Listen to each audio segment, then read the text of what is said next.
Hello friends, welcome to my YouTube channel online classes by Sumant Singh. दोस्तों, जैसा कि class 10th के कंस्ट्रक्शन के चैप्टर चल रहे हैं, जिसमें चैप्टर नंबर 11.1 मैंने अपने पिछले वीडियो में चैप्टर नंबर 11.1 स्टार्ट किया था और क्वेश्चन नंबर 1 को डिस्कस किया था। दोस्तों, आज इस वीडियो में चैप्टर नंबर 11.1 के क्वेश्चन नंबर 2 क्या कहता है। Construct a triangle of sides 4 cm, 5 cm and 6 cm, and then a triangle similar to it whose sides are 2 by 3 of the corresponding sides of the first triangle। हमें इसमें करना क्या है? सबसे पहले एक ट्रायंगल ड्रॉ करना है जिसका साइड दिया हुआ है 4, 5 एंड 6, और उसके सिमिलर एक ट्रायंगल और ड्रॉ करना है जिसका साइड जो होगा पहले वाले ट्रायंगल के साइड के कितना होगा, 2/3 होगा। तो ध्यान देंगे दोस्तों, सबसे पहला काम करना है कि हम एक साइड पहले लेते हैं 4, 5 और 6 का। तो जो सबसे बड़ा साइड है हम उसे ले लेते हैं 6।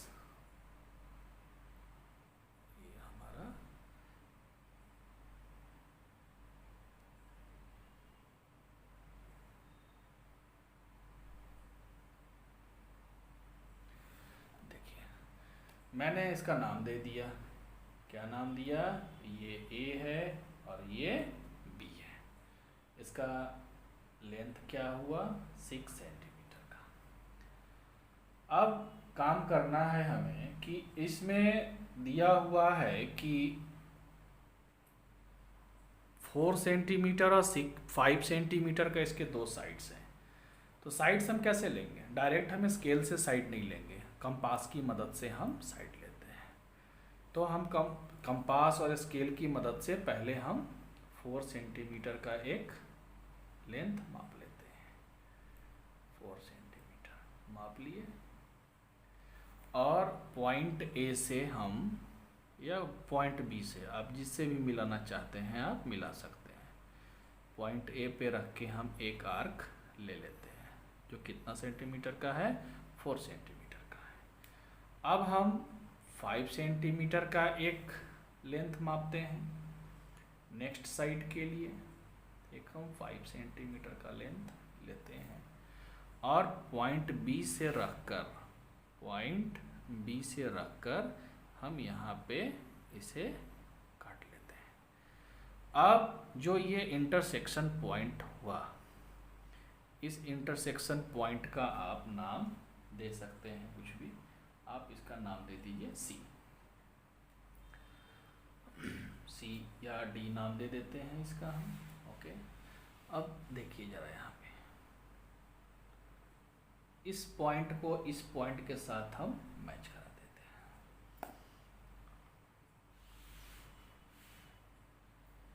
बहुत ही सिंपल इक्वेशन है, आप आसानी से इसे सॉल्व कर सकते हैं। देखिए, ये हमारा ट्रायंगल हो गया, ये इसका लेंथ हो गया 4 सेंटीमीटर का, इसका लेंथ हो गया 5 सेंटीमीटर का, इसका लेंथ हो गया 6 सेंटीमीटर का। अब क्या करेंगे दोस्तों? अब इसमें हमें इस ट्रायंगल के पैरेलल में एक ट्रायंगल ड्रॉ करना है और जिसका लेंथ होना चाहिए 2/3। मतलब यदि देखते हैं तो 6 का 2/3, अगर हम साइड निकालते हैं तो 6 का 2/3 कितना होगा? 3 2 जा 6, 2 2 जा 4, फिर 5 का 2/3 निकालेंगे, है ना। उसी तरीके से 4 का 2/3 निकालेंगे, है ना। तो ये हमें निकालना है और ये इसके पैरेलल में हमें ड्रॉ करना है। तो इसके लिए रूल है, सबसे पहले हम एक रे खींचते हैं जो कि AB के नीचे होता है और उस रे को हम एक्यूट एंगल पे खींचते हैं। एक्यूट एंगल पे हम खींचते हैं और इसका नाम दे देते हैं हम x। इसका नाम दे देते हैं हम x। अब चूंकि अनुपात दिया हुआ है 2/3 का, रेशियो कितना का दिया हुआ है? 2/3 का। तो जैसे हम लोग पिछले क्वेश्चन में पढ़े थे, तो हम लोग जब इसमें हम कट मारते थे तो हम कितना करते थे? m + n का करते थे। तो m + n हम कहाँ करते हैं? जब किसी लाइन सेगमेंट को हमें रेशियो में बांटना होता है तब, बट यहाँ हमें सिमिलर ट्रायंगल को हमें ड्रॉ करना है, तो इसलिए हम इन दोनों में से जो डिनोमिनेटर होगा, जो बड़ा होगा, हम उतना ही पॉइंट हम कट करते हैं। तो फिर हम कंपास की मदद से, जैसे पीछे क्वेश्चंस में हम आपको बताए थे कि कट कैसे करना है, तो आप कोई भी साइज ले सकते हैं और उस साइज पे आप रख कर और ईजिली आप पॉइंट ए से आप 3 आर्क ले सकते हैं, फर्स्ट,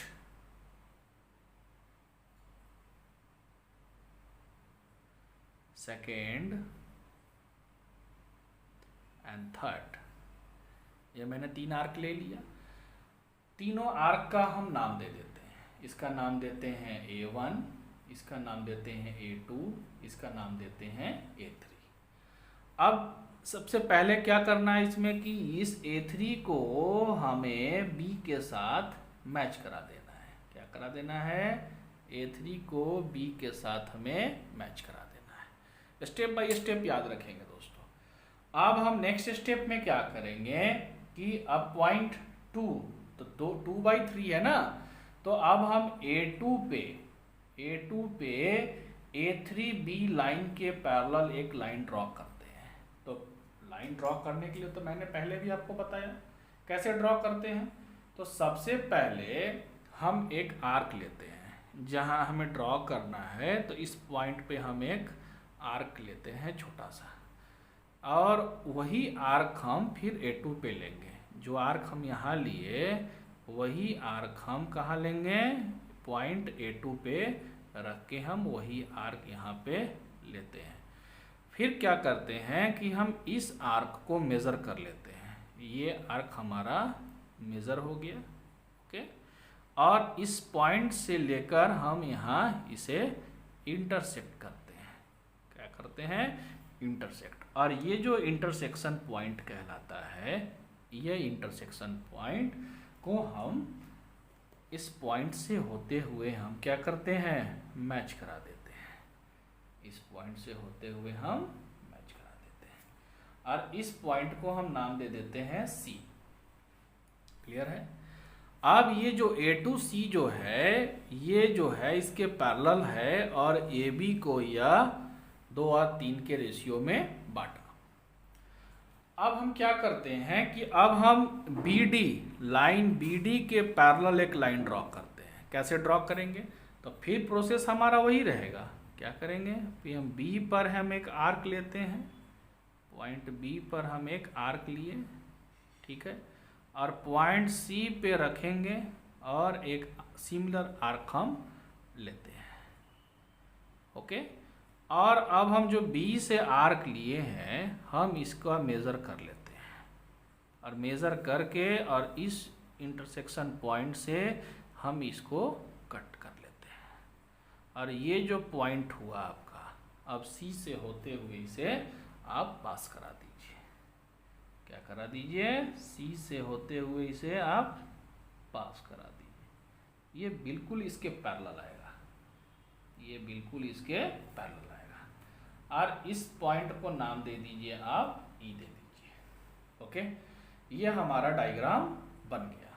अब हम यहाँ देख सकते हैं दोस्तों कि ट्रायंगल जो बना हमारा ACE जो बना, ये किसका सिमिलर है? ट्रायंगल AB और D का सिमिलर ट्रायंगल है। बट अब हमें फुल मार्क्स तभी मिलेगा दोस्तों जब आप इस प्रोसेस को करेंगे। स्टेप ऑफ कंस्ट्रक्शंस मैंने अपने पिछले वीडियो में भी इसे लिखने का तरीका बताया था कि आप कैसे लिखेंगे। स्टेप ऑफ कंस्ट्रक्शन अगर आप लिख लेते हैं तो आप इजीली फुल मार्क्स गेन कर सकते हैं दोस्तों। सबसे पहला स्टेप मैंने क्या लिखा, हम स्टेप बाय स्टेप आपको बता देते हैं। Draw a line segment AB। सबसे पहले क्या लिखा? Draw a line segment AB of 6 centimetre, okay. दूसरा पॉइंट मैंने लिखा कि draw an arc, draw an arc of 4 centimeter from point A and 5 centimeter from point B। इसके बारे में बात हो रही है। 3 पॉइंट्स मैंने लिखा था कि join A to D and B to D। Point number 4,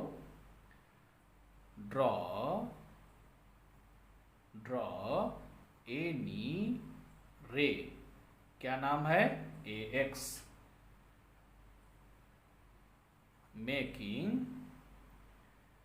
and acute angle, इसके बारे में मैं बात कर रहा हूँ। AX making and acute angle किसके साथ, with AB। Point number 5, locate. अब हम लोकेट करते हैं। Locate 3 points A1 A2 and A3, A1 A2 and A3 on ray AX। ठीक है, मैं इसके बारे में बात किया। A1 A2 and A3 at point, locate 3 points A1 A2 and A3, okay, on AX, so that A1 equal to A1 A2 equal to A2 A3। मतलब इसका क्या है कि आपका सभी डिस्टेंस क्या है, इक्वल है। क्या है, यहाँ से यहाँ, यहाँ से यहाँ, यहाँ से यहाँ, सभी इक्वल है हमारे। नेक्स्ट पॉइंट नंबर 6 क्या था, ज्वाइन A3 to B। इस पॉइंट को इसके साथ हम ज्वाइन किए, लिख दिए। And draw a line through point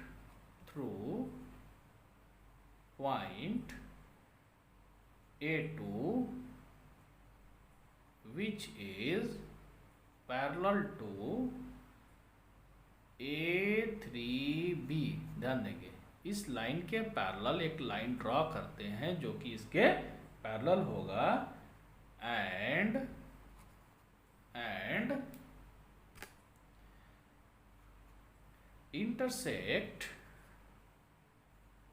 intersect at point C on line segment AB। क्या करता है कि लाइन सेगमेंट AB पर जाकर वह कट कर देता है।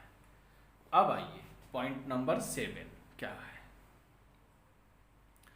बहुत अच्छा क्वेश्चन है। अगर आप इतना, जितना मैं आपको बता रहा हूँ, यदि आप इतना लिखते हैं तो डेफिनेटली फुल मार्क्स आप गेन करेंगे दोस्तों। फिर से देखिए आगे 7 पॉइंट। अब धीरे धीरे लास्ट हो रहा है आपका। ड्रॉ ए लाइन थ्रू, देखिए अब इस लाइन के थ्रू हम draw a line through C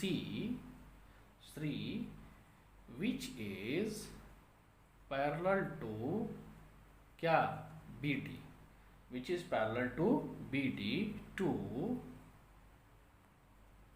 intersect AD at